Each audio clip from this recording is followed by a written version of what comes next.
Assalamualaikum warahmatullahi wabarakatuh. La hadrata bil Mustafa Muhammadin sallallahu alaihi wasallam bisyarrillah.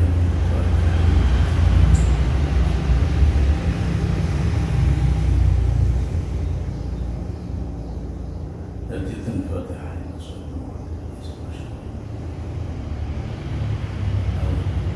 Al-Fatihah.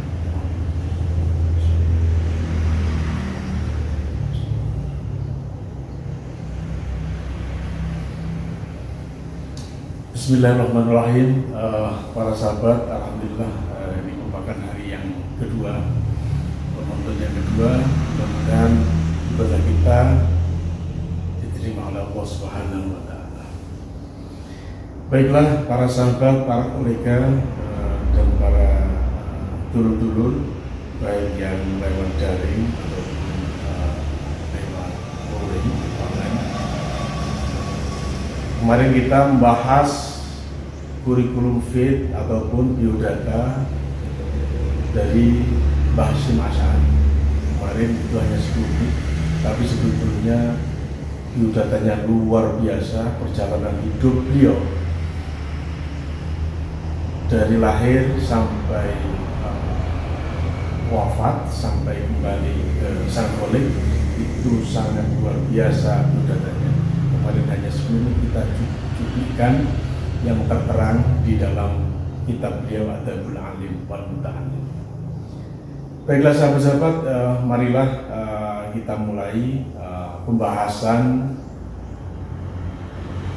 dari kitab Adabul Alim. Kita awali dengan muqaddimah. Kalau kemarin hanya kita menyampaikan kurikulum fit dan sejarah perjalanan beliau. Sekarang kita mulai membahas muqaddimah dan isinya. Kitab Adabul Mu'allim ini merupakan kitab yang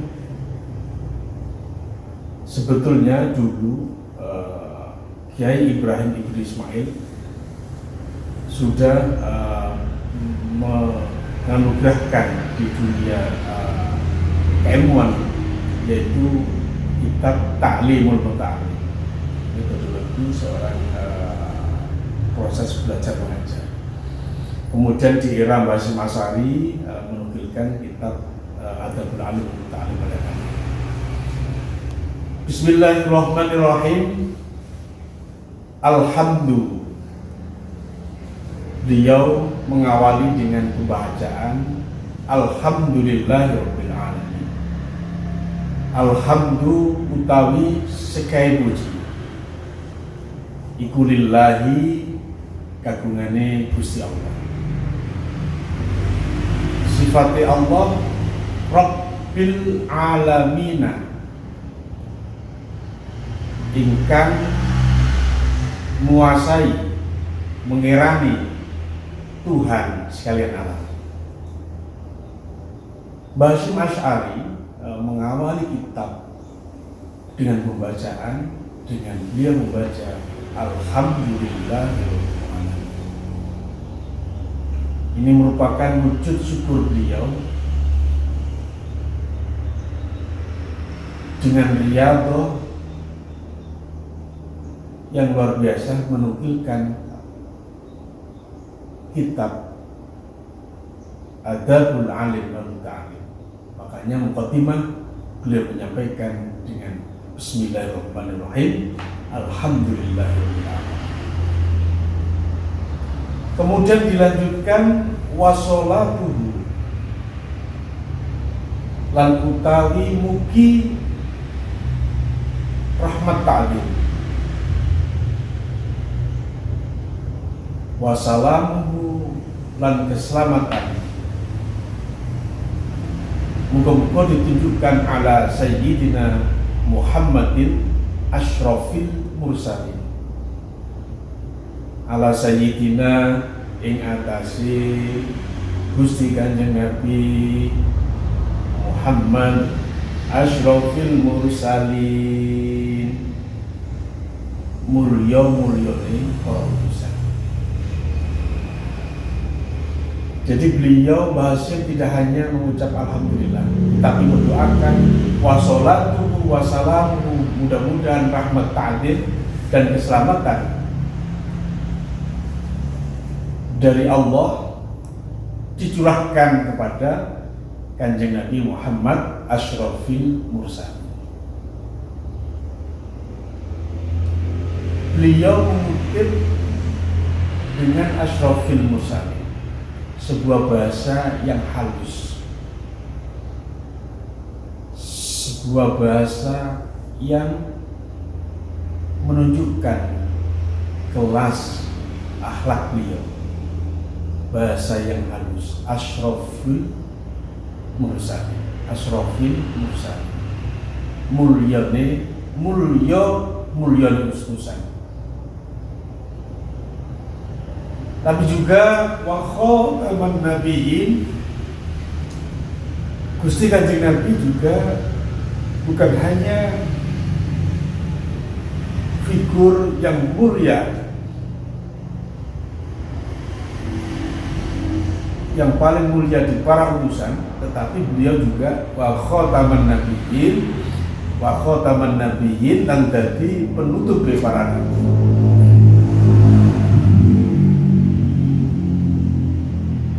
Tidak hanya itu, Mbah Hasyim Asy'ari juga mendoakan wa ala alihi at-thayyibin, mudah-mudahan keselamatan, rahmat dari Allah tercurahkan kepada wa alihi, keluarga Kanjeng Nabi. Jadi keluarga Kanjeng Nabi itu ada yang keluarga nasab dan ada yang keluarga non nasab. Artinya orang-orang yang selalu mengikuti sunnah Nabi, mengikuti dan menapaktilasi apa yang dilakukan Kanjeng Nabi, itu juga tergolong keluarga. Sifatnya keluarga at-thayyibin, kang padha suci kabeh. At-thayyibina kang padha suci kabeh. Jadi Mbah Hasyim Asy'ari mengawali kitab ini, para sederek, para sahabat, dengan membaca Alhamdulillah, kemudian mendoakan, membaca sholawat kepada Kanjeng Nabi, dan mendoakan kepada para keluarga dzurriyyah dari Kanjeng Nabi, tapi juga wa ashabihi, dan mendoakan wa ashabihi kepada para sahabat Kanjeng Nabi at-tahirina, sifatnya sahabat at-tahirina kang padha suci. Luar biasa, sahabat itu disebutkan at-tahirina. Apa makna sahabat? Sahabat adalah orang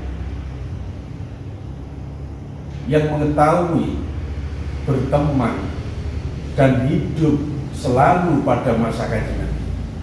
Itu sahabat, dan yang mengikuti ajaran beliau. Kalau dulu ada orang yang hidup pada era Kanjeng Nabi, meskipun beliau seusia beliau dan juga hidup berdekatan dengan kehidupan Kanjeng Nabi, tapi ketika tidak melakukan syahadah, tidak mengikuti jejak dakwah dari Rasulullah, itu bukan sahabat. Jadi itu washabi lan muga-muga kepada para sahabat beliau at-tahirina kang padha suci kabeh ajma'ina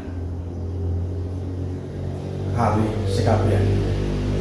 Ini mukadimah dari Mbah Hasyim Asy'ari.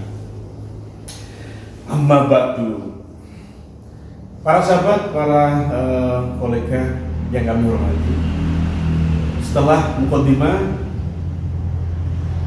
beliau langsung mengutip salah satu riwayat dari Sayyidatina Aisyah. Faqad ruya, monggo teman-teman dan riwayatakan an Aisyata, saking Sayyidatina Aisyah, Radiya muga-muga ridhani sapa Allah Gusti Allah anha saking Aisyah. An Rasulillah kecipta saking Rasulullah sallallahu alaihi wasallam. Rasulullah sallallahu alaihi wasallam qala dawuh sapa Kanjeng Nabi, hakul waladi, hak seorang anak ala walidihi ing atase wong tuane anak, diantaranya adalah ayyusina isma, yaitu ayyusina bagusi sapa walid ismahu ing namane walad. Para sahabat diceritakan dari Sayyidina Aisyah, faqad ruya an Aisyah, diriwayatkan diceritakan dari Sayyidatina Aisyah an radhiyallahu anha an Rasulillah sallallahu alaihi wasallam. Sayyidina Aisyah pernah bercerita, Sayyidatina Aisyah merupakan salah satu istri beliau. Kalau dalam ilmu hadis, sesuatu yang diriwayatkan, yang dinukilkan, yang diceritakan dari Sayyidina Aisyah ini 100% sahih. 100% sahih.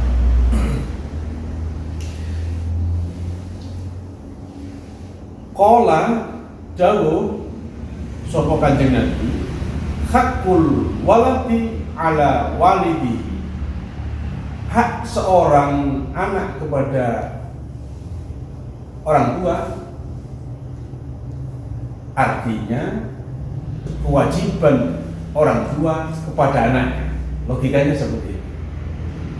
Hakul waladi, hak seorang anak, hakul waladi utawi hak anak ala walidi ing atase orang tuanya anak, yaitu ayyusina ismahu. Jadi hak seorang anak terhadap orang tuanya, artinya kewajiban orang tuanya terhadap anaknya. Logikanya seperti itu. Apa? Yaitu ayyusina ing yento bagusi sopo walid ismahu ing namane anak, ing namane putrane walid. Jadi salah satu kewajiban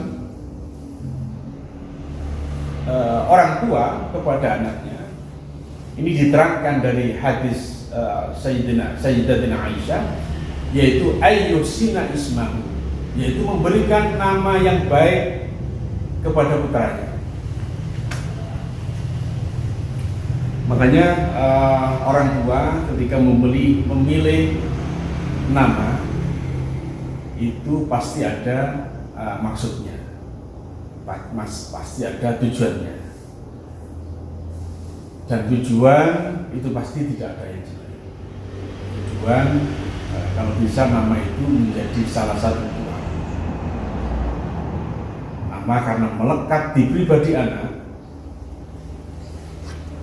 Ini orang tua biasanya memberikan nama-nama yang terbaik sesuai dengan hadis riwayat dari Sayyidatina Aisyah.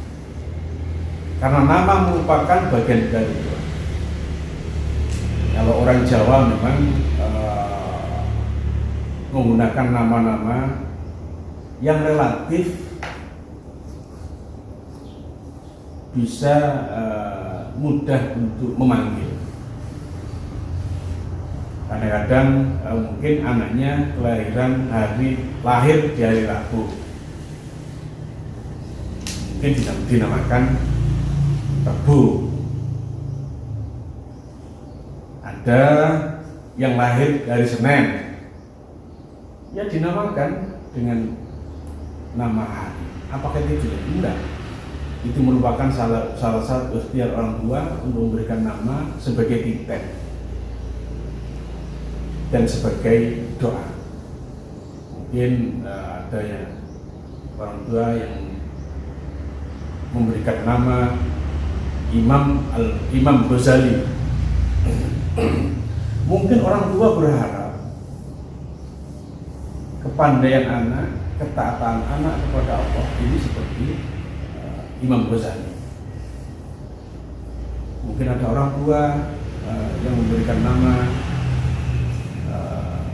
kepada anaknya, mungkin Imam Syafi'i, mungkin ingin anaknya dinisbahkan. Artinya dinisbahkan itu mudah-mudahan seperti berapa persenkah seperti kepandaian, kealiman dari Imam Syafi'i.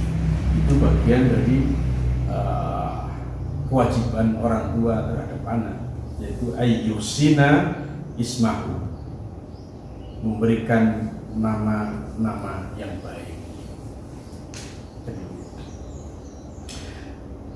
Kemudian yang kedua, wa yuhsina mardha'ah. Kewajiban seorang orang tua, ini orang tua ini maksudnya sudah kedua orang tua, ayah dan ibu, sahabat-sahabat. Itu wa yuhsina mardha'ah, memberikan air susu yang terbaik buat anaknya. Memberikan air susu yang terbaik kepada anaknya. Artinya ketika bayi itu lahir, salah satu kewajiban orang tua yaitu memberikan susu yang terbaik. Susu yang terbaik kepada anaknya di waktu kelahiran, tetap air susu itu. Artinya apa? Seorang ibu harus mengkonsumsi makanan yang bergizi, yang layak, supaya menghasilkan susu yang terbaik. Itu maksudnya seperti itu. Artinya apa? Kewajiban seorang suami ya bekerja keras, memberikan hal-hal yang terbaik buat keluarganya. Itu dari sisi filosofi. Kemudian juga wayuhsina adabahu. Ini yang terpenting, wayuhsina adabahu, yaitu memberikan pendidikan, memberikan akhlak, mengajarkan, memberikan dan bagusi akhlak anak-anaknya. Ini berhubungan dengan cara pendidikan kita terhadap keluarga, terhadap anak. Ini salah satu kewajiban orang tua terhadap anak. Jadi 3, ayyuhsina ismahu, memberikan nama yang baik. Kemudian ayyuhsina mardha'ahu, dan memberikan susu yang baik. Dan ayyuhsina adabahu, dan memberikan tauladan, adab, akhlak yang baik, baik seorang anak kepada orang tua dan orang tua kepada anak. Ada hubungan kausalitas, ada hubungan yang berkaitan. Kemudian dilanjutkan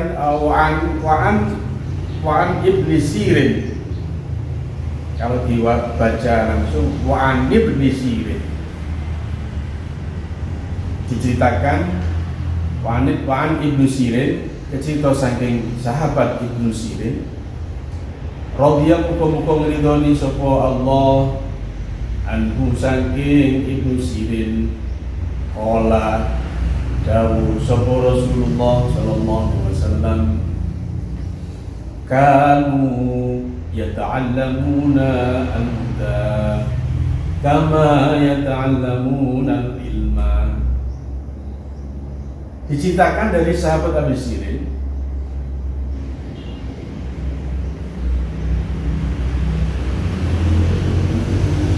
Rasulullah pernah bercerita mengatakan, kanu ono sapa para sahabat Rasulullah. Maksudnya kanu ini pakai dobir hum, jadi menunjukkan orang yang banyak. Kanu ono sapa sahabat. Maksudnya ini sahabat. Sahabat itu ngapain? Sahabat itu lapo? Ya ta'allamuna, podo belajar sapa sahabat al-huda ing ilmu petunjuk. Artinya belajar untuk memperoleh petunjuk dari Allah Subhanahu wa taala.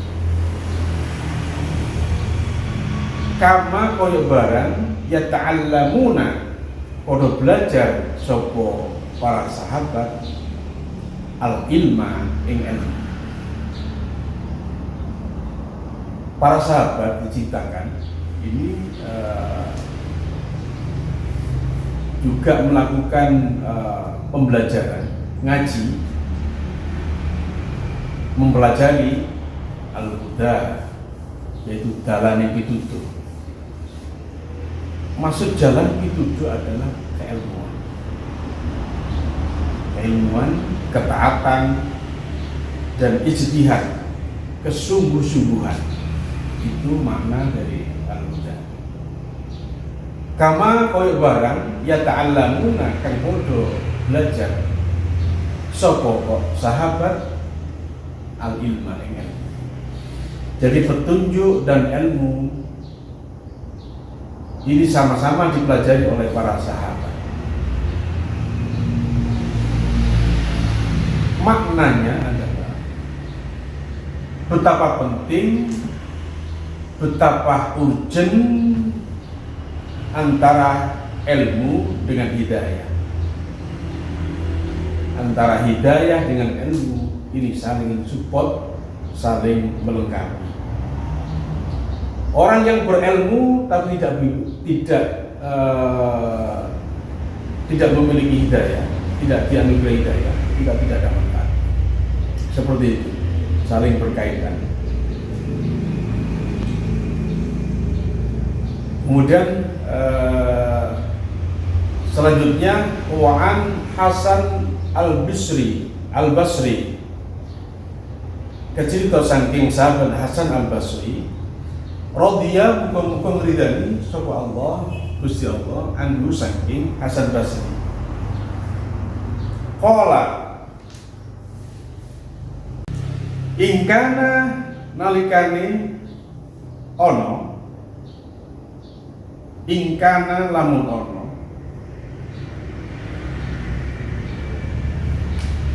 sapa ar-rajulu wong lanang iku liyakhruju metu sapa wong lanang fi adabi nafsihi al-sinina sumal sini. Ar-rajul yakhruju metu sapa rajul sapa wong lanang fi adabi nafsihi ing dalam didik badannya, didik personalnya al-sinina ing pirang-pirang tahun sumal sini. Jadi dahulu itu ada seorang laki-laki yang mengembara untuk melakukan ta'dib, untuk melakukan pendidikan, untuk melakukan pembelajaran kepada jiwanya, yaitu bertahun-tahun. Al-sinina ing pirang-pirang tahun, summal sinina nuli tahun-tahun juga, artinya di waktu yang lama. Ini sebagai epistemologi, sebagai contoh bahwa proses seseorang itu harus belajar bukan hanya singkat, tapi sebuah proses panjang, proses yang panjang.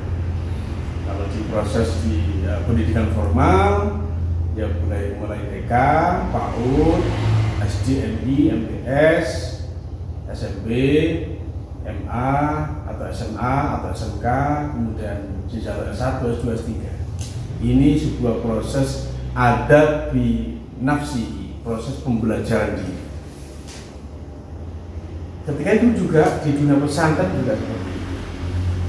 Proses hampir sama, ada i'dad, mungkin kelas yang dasar, ngaji-ngaji yang sifatnya dasar, secara ngaji fikih dasar, ngaji fikih yang bertautan dengan ibadah dan muamalah, kemudian setelah itu wusta tingkatan tengah, kemudian kuliah di tingkatan atas.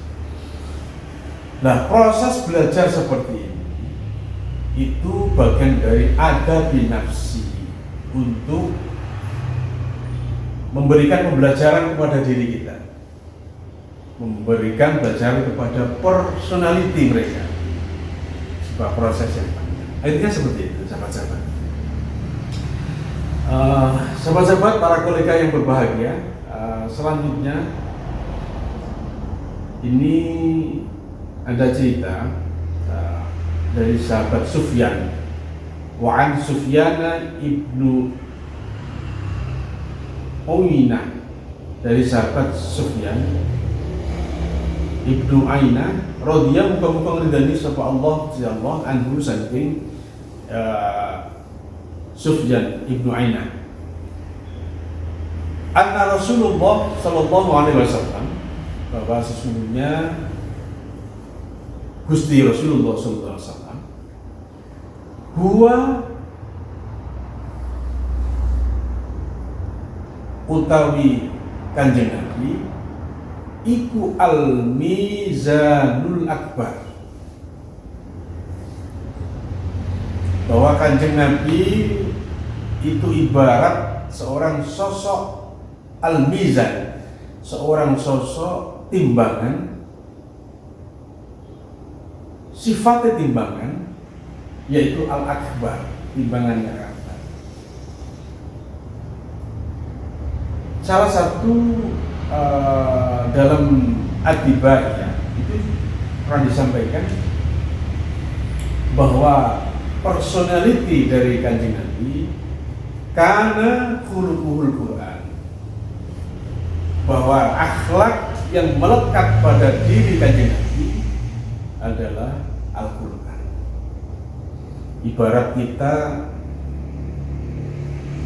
melihat Kanjeng Nabi, segala perilakunya, tindak lanjutnya itu adalah cermin isi dari Al-Quran. Maksudnya seperti itu. Karena khuluquhu Quran. Luar biasa. Allahumma shalli ala sayyidina Muhammad.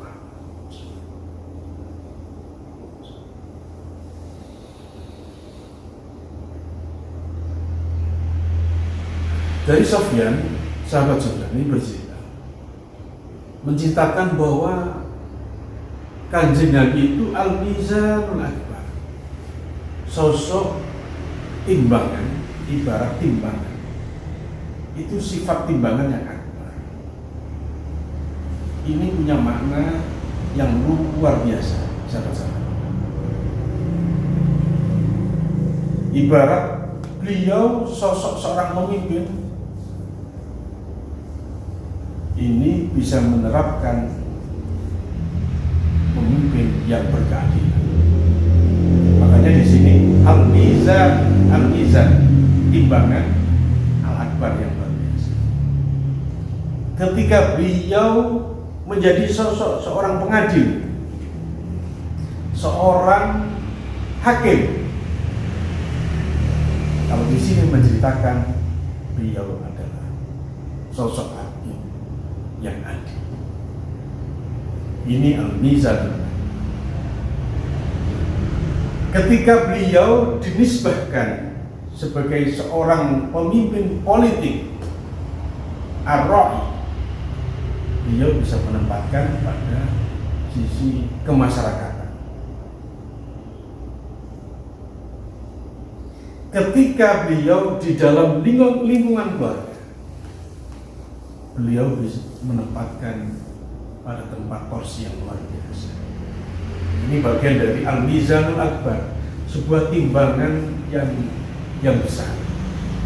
Kita bisa bercermin timbangan Rasulullah SAW.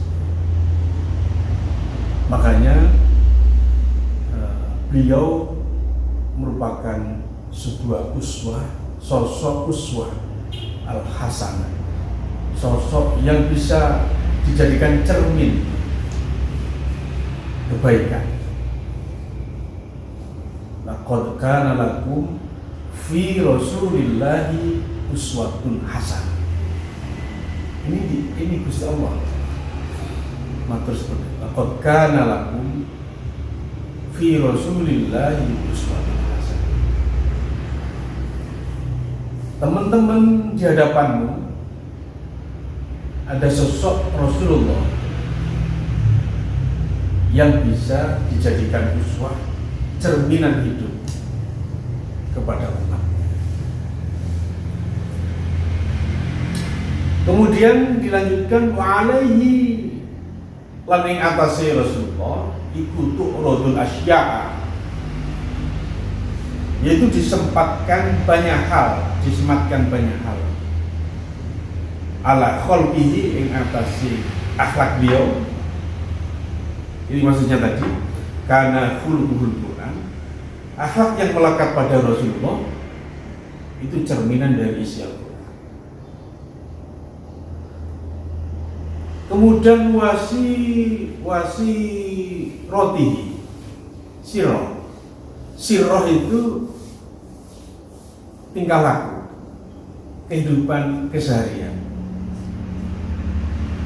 Wahudahu dan pitutuh. Jadi Rasulullah disematkan oleh Allah sebuah akhlak yang mulia, perilaku yang baik, dan memberikan petunjuk kepada umatnya.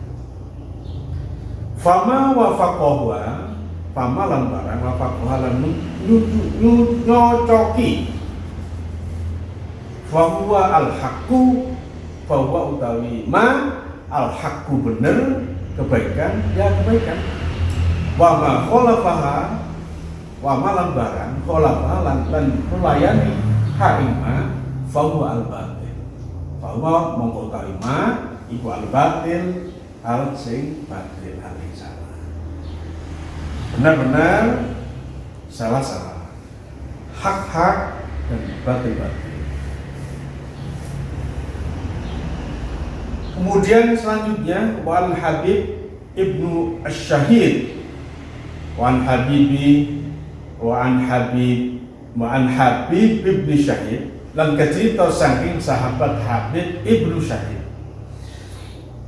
Kala ngendika sapa Habib Ibnu Syahid libnihi, kepada anaknya. Sahabat Rasulullah yang bernama Habib Ibnu Syahid ini pernah matur, pernah ngomong kepada ayahnya, kepada anaknya. Qala matur sapa Habib Ibnu Syahid, beliau matur libnihi, kepada ayah, kepada anaknya. Libnihi in maturnya apa? Para sahabat, para kolega, para dulur, ishaq kancanono, ishaq konco, ini fi'il amar. Fi'il amar ini artinya fi'il yang menunjukkan perintah. Ishaq kancono, anakku, intinya seperti itu. Oleh anake kon ngancani al fuqaha ing para ahli fikih. Jadi sahabat Habib Ibnu Syahid ini pernah ngomong, pernah memerintahkan kepada anaknya, ishaq kancanono al fuqaha inggongkan ahli fikih. Artinya kita disuruh bergaul kepada orang yang ahli ilmu. Dalam konteks seperti ini kita diperintah untuk bergaul satu kepada ahli ilmu, ahli fikih. Ini mempunyai makna yang luas, sahabat.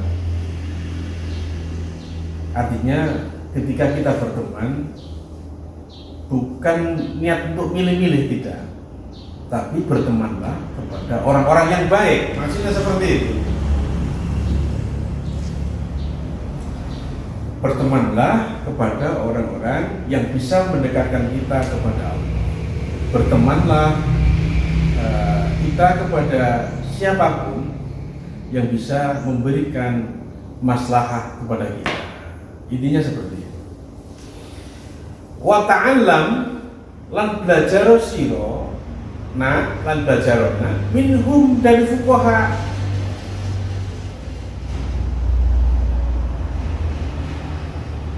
adabahum, yaitu wa ta'allam minhum adabahum adab, perilaku, akhlak, bisa juga diartikan keilmuan pendidikan. Jadi kita ini sahabat Habib Ibnu Syahid ini pernah matur kepada anaknya, nah kancanono gembulono wong sing ahli ilmu, sing ahli fikih, artinya juga sing punya akailan ahli ilmu. Mungkin kalau di dunia saat ini konteks mungkin orang-orang yang mempunyai kapasitas keilmuan, entah keilmuan agama, entah terkait keilmuan IT, keilmuan cara mengelola IT, juga orang-orang yang mempunyai kelebihan yang bisa mendekatkan kepada Allah. Ini seperti itu. Kemudian wa ta'allam lan belajarona dari mereka, dari fuqaha itu, wa ta'allam minhum dari mereka adabahu, cara beretika, kemudian belajar terkait pendidikan ini, belajar terkait pengalaman ini hal yang kompleks. Artinya diharapkan berteman kepada orang-orang yang baik. Kenapa seperti ini? Karena ini disampaikan Habib Ibnu Syahid ke anaknya. Fa'in dalika mongkolamun semono-mono seperti itu maksudnya. Iku habbu aku luwih demen, saya lebih senang ilayya kepada kamu nak min kasirin minal hadis ketimbang sampean banyak membaca hadis. Artinya sahabat Habib Ibnu Syahid ini memberikan tulodo, memberikan perintah kepada kita kepadanya untuk anak-anaknya bergaul kepada para fuqaha, orang yang berilmu, orang yang punya kapasitas dalam segala hal, bukan hanya agama. Wa ta'allam minhum adabahu fa'idzalika ahabbu ilayya min katsirin minal hadis. Jadi inti dari yang disampaikan sahabat Habib Ibnu Syahid untuk menganjurkan, memerintahkan anak-anaknya untuk bergaul dengan orang-orang yang baik. Ishab al-fuqaha wa ta'allam minhum adabahu. Itu sahabat-sahabat, para kolega. Ini kurang satu. Nanti kita bahas. Ada riwayat lagi, waqala Ruwain radhiyallahu anhu, ya bunayya ij'al ilmaka milhan wa adabaka daqiqan. Masyaallah, luar biasa ini ungkapan 10 menit, ungkapan yang singkat tapi mana yang luar biasa. Waqala lan dawuh sapa Ruwain, sahabat Ruwain, radhiya muga-muga ridani sapa Allah anhu saking sahabat Ruwain. Ya bunayya, he anakku, ij'al dadekno sira anakku ilmaka ing ilmu sira iku milhan ibarat uyah. Wa adabaka lan adabmu, etikamu, akhlakmu, kalau bahasanya sekarang attitude, dakikon, kayak dini lempung, kayak dini tepung. Ini makna yang luar biasa. Saya ulangi, waqala ruwen, waqala lan dawu sapa ruwen, sahabat ruwen, Rodiya muka-muka ngeritani sapa Allah anhu saking ruwain. Ya bunayya, anakku, ij'al dadekno sira, dadiya sira, ilmaka ing ilmu sira iku milhan seperti uyah, wa adabaka lan adab sira anak, perilaku sira, attitude sira iku dadi kon seperti tepung. Ini artinya sahabat Ruwain memberikan nasihat kepada anaknya, hei anakku, jadikan ilmumu, jadikan pengetahuanmu, jadikan pengalamanmu, jadikan nilai lebihmu. Maksudnya seperti itu kalau konteks sekarang. Iku milhan seperti uyah yang tersebar di lautan. Maksudnya seperti itu. Jadi jadikan ilmumu seperti uyah yang tersebar di samudra, di lautan. Artinya apa? Kita nggak boleh pelit dengan ilmu. Harus kita sampaikan ke semua orang, ke para sahabat, ke para kolega, disampaikan itu milhan seperti uyah. Wa adabaka dan akhlakmu, etikamu, attitude-mu itu tadi kon seperti tepung halus. Cara bertutur kata yang halus, bergaul dengan pergaulan yang baik, dan akhlak itu, etika itu bisa menyebar di semua daratan. Intinya seperti itu. Kalau uyah menyebar di lautan, di samudra, kalau awa adabaka dakikon menyebar di daratan, di dataran